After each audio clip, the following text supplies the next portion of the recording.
What did I read in March? March feels like 10 years ago. I feel like 2, 3, let's switch this up.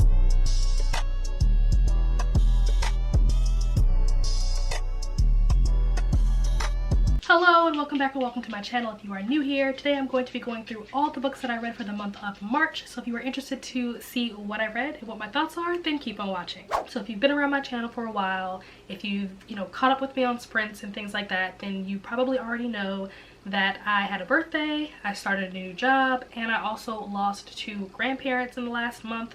So reading has been a struggle. Just simply finding the time to read with all of that going on has been a bit of a struggle. But I will say that despite all of that, I would say that I had a fairly good reading month. We're gonna dive right into the first book that I read this month. So the first book on the list is Assassin's Blade by Sarah J Maas, and this is, I think, technically, like, I don't even know where it actually falls in terms of like publishing dates. I believe that Assassin's Blade was originally a bunch of like novellas or short stories that were kind of written throughout the Throne of Glass series, and then the Assassin's Blade is basically like the bind up of all these different like short stories or novellas or whatever they were. So it's the first book in the series that I've read, although it wasn't the first book published in the series, if that makes sense. I gave this book 3 stars.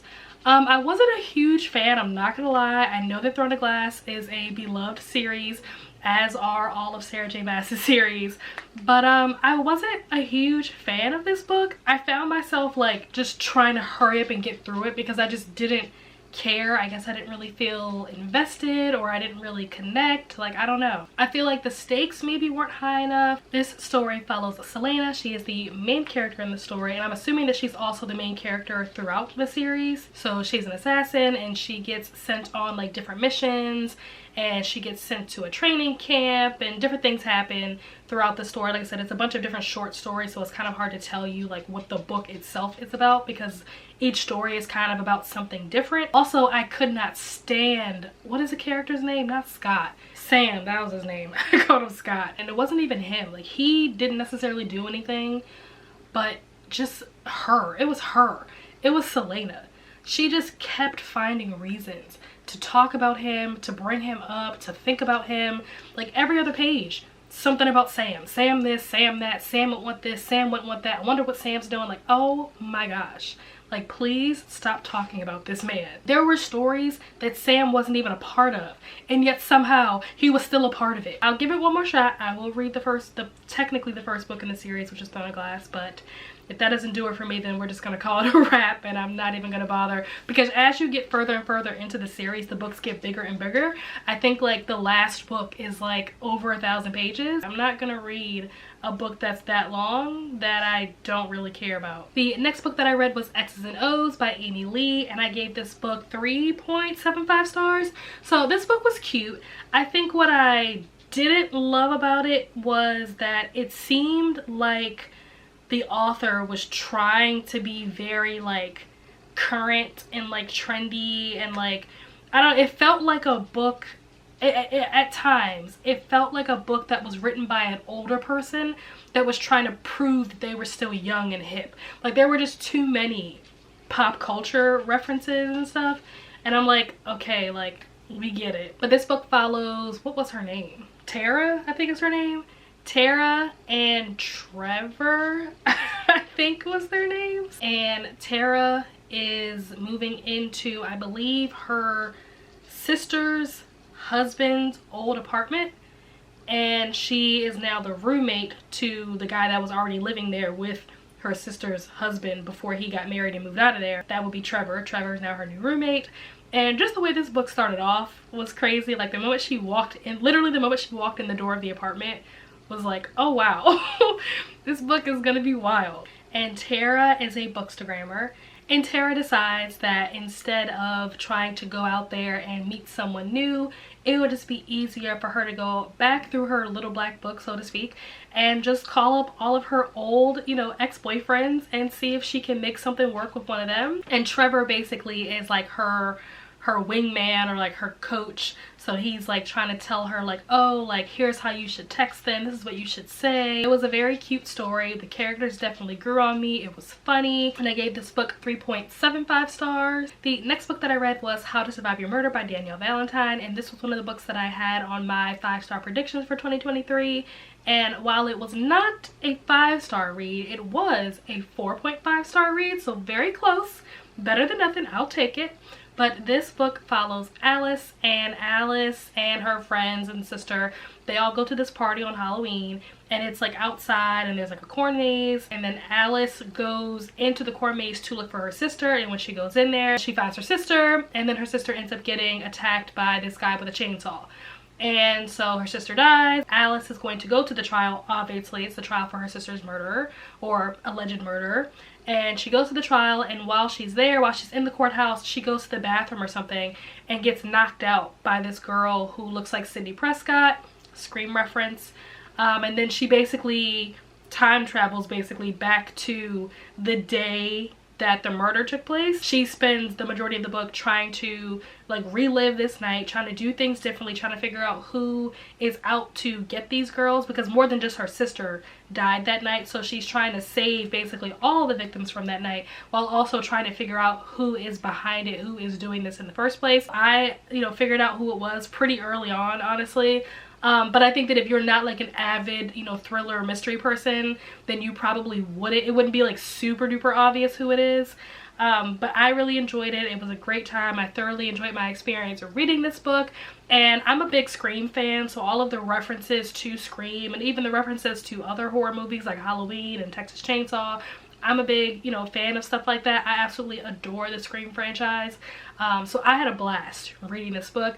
I would say that if you like horror movies and you also, or not horror movies, like slasher movies, because I know that some people don't consider slasher movies to be like horror, but if you like slasher movies and you also, like comedy, you like things that are, kind of meta, then you probably would really enjoy this book. It was a great time, super fun read for Heather's 6-month, I think it's her 6-month anniversary for her book club, the I Read Dead People book club.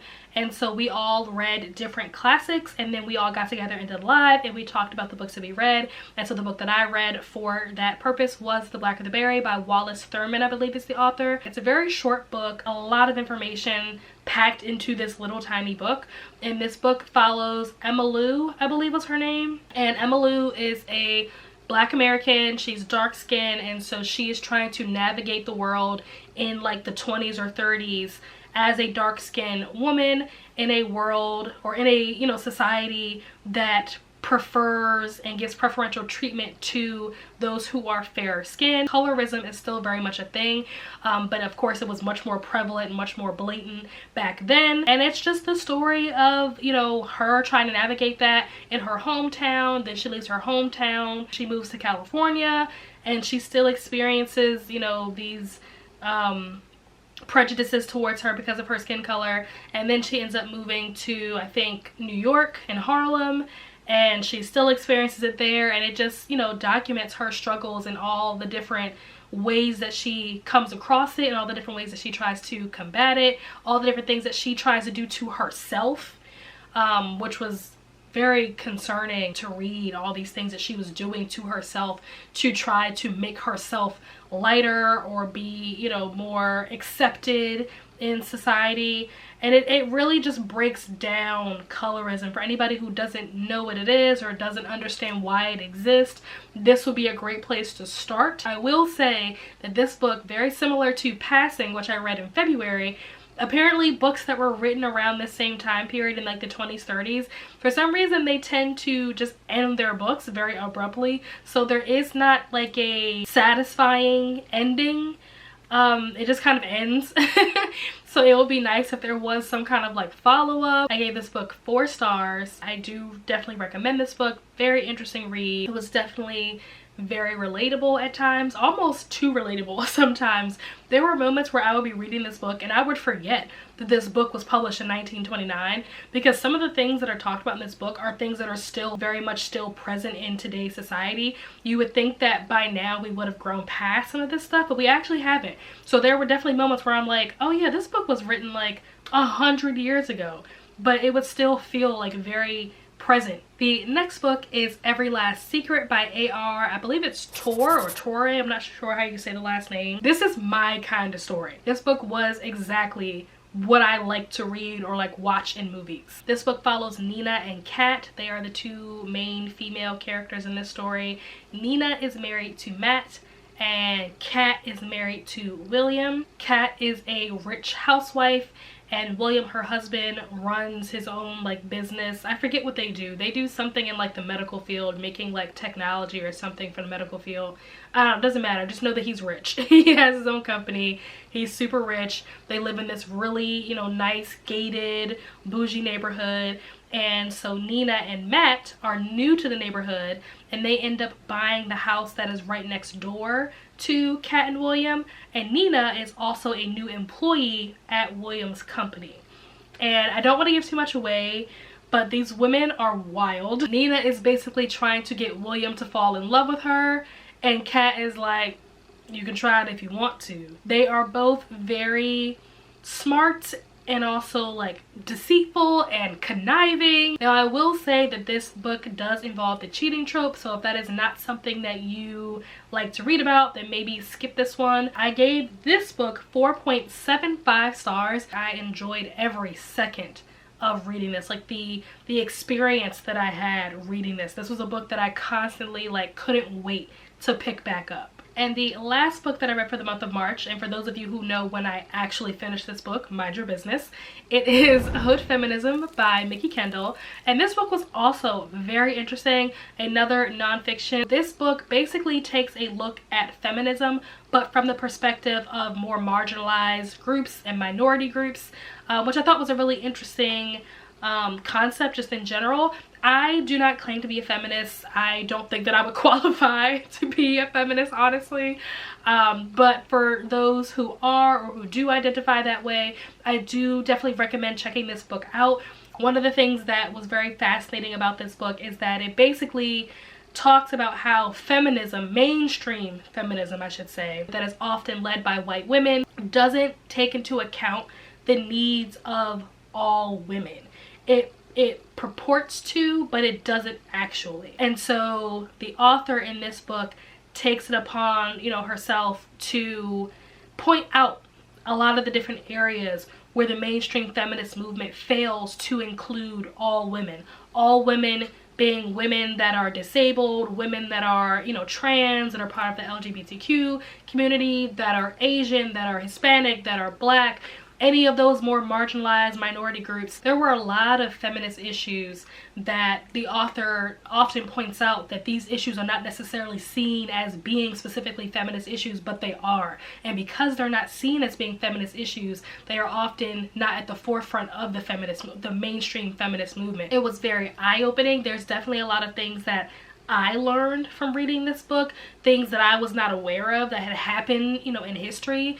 History not even meaning like, oh, in the 1800s. History meaning like 5 years ago. You know, there were things that I was just completely oblivious to, had no idea about. I definitely encourage, like I said, everybody, especially if you claim to be a feminist, I definitely encourage you to read this book. Even if you're not a feminist, because I'm not a feminist, but I still encourage you to read it, because even if you're not necessarily a part of a group, you could do things, you know, in your own life, in your space, to try to make you know, the space better for people who are part of that group. This book definitely pushes for a more intersectional, I believe is a term that she uses, approach to combating the patriarchy and tackling the whole idea of feminism, and that when you're looking at it from just one lens, there are going to be a lot of people that are left out or not helped by whatever solution is ultimately derived from that single lens view. And there you have it. Those are all of the books that I read for the month of March. Let me know down below what you read, or if you've read any of these books, if you have read them, what your thoughts are on them, what you rated them. I will be doing buddy reads both for the 5th season by N.K. Jemisin and also for Daisy Jones and the Six by Taylor Jenkins Reid. The information for those buddy reads can be found in my Discord. As always, my socials will be down below in the description. Goodreads, Storygraph, Instagram, TikTok, my book club Discord, all of that will be down below. And I will see you guys in the next video. Bye.